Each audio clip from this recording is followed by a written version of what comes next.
Eu vi estas casas pela última vez num lindo dia de outono de 1961, quando o primeiro-ministro Nehru visitou o presidente Kennedy aqui em Newport. O presidente trouxe o seu hóspede até junto à praia no iate presidencial Honey Fats. Gostaria que o senhor visse como vive um americano da classe média, disse o presidente.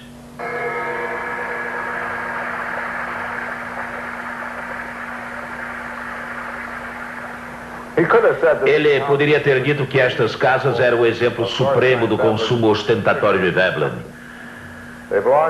Elas pertencem a uma época em que o valor de um homem era medido de uma forma simples e direta pelo seu dinheiro.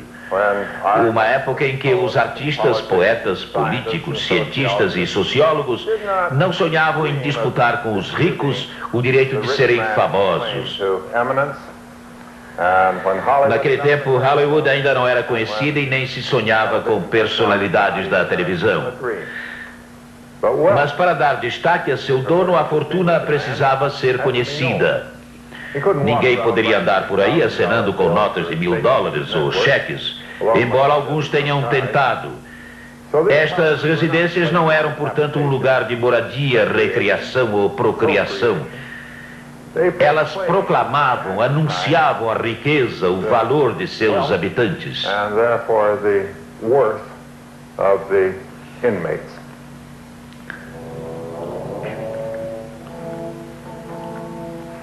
Existe um nome que sempre se repete na história econômica e social do século passado, de Vanderbilt. E isso por bons motivos. O Comodoro ficou famoso pela maneira de fazer dinheiro. Ele era um construtor, não nos esqueçamos, mas também soube roubar o público, os que não eram acionistas. Já vimos que isso faz muito bem à reputação de uma pessoa. É inegável também a franqueza com que ele fez isso. Era um monopolista honesto. E família nenhuma consumiu tão ostensivamente quanto os Vanderbilt. Eis a mais espetacular criação dos Vanderbilt. The Breakers, aqui em Newport. Isto custou $3 milhões. Os Vanderbilt também ficaram célebres pela universidade que construíram, pagando inicialmente $500 mil e depois mais $1 milhão.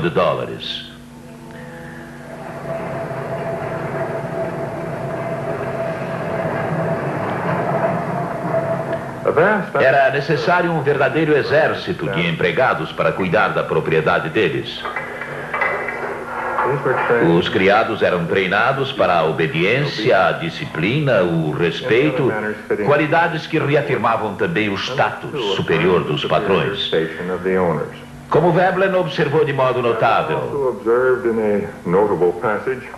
é uma grande ofensa quando o mordomo ou criado de um gentleman executa suas tarefas junto à mesa do patrão de forma desajeitada, mostrando que sua ocupação habitual é o arado ou o pastoreio de ovelhas.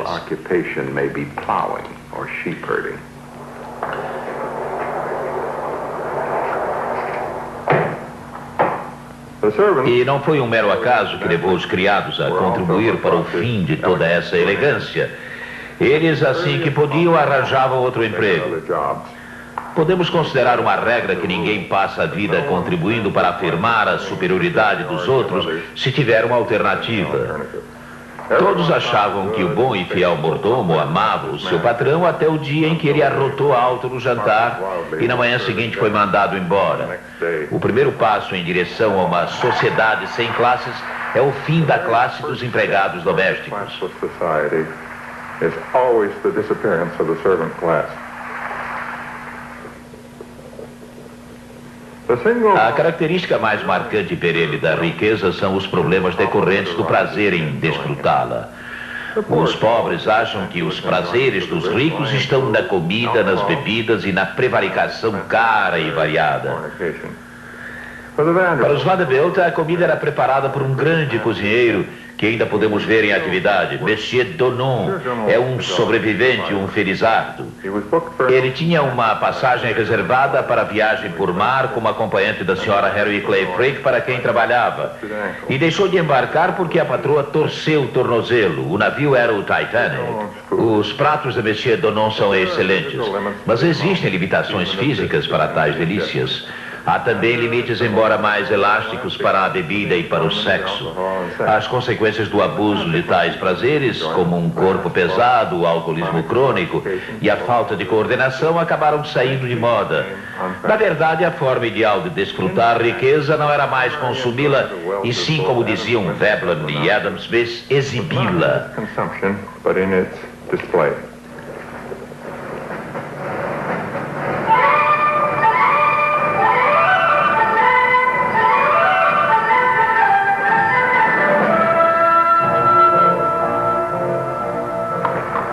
Mas como recrutar os participantes de tal exibição? No começo deste século, esta questão ocupava bastante a imaginação dos ricos. As senhoras Harry Lair e Stuyvesant Fish, pessoas exigentes, uma vez ofereceram um jantar para os 100 melhores cachorros de Newport.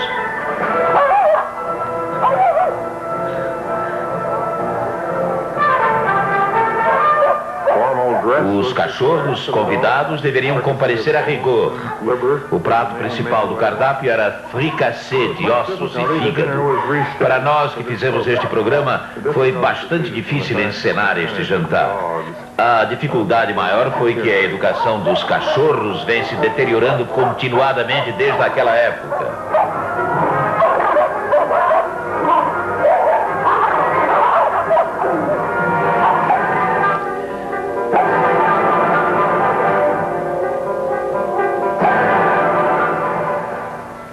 Noutros jantares, os cigarros eram enrolados em notas de $100.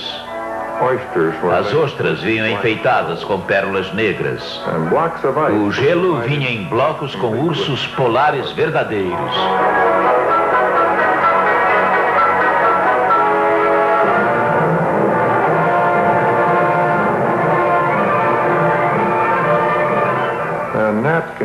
Todos esses esforços eram bem-sucedidos. Todos, sem exceção, trouxeram fama para seus promotores.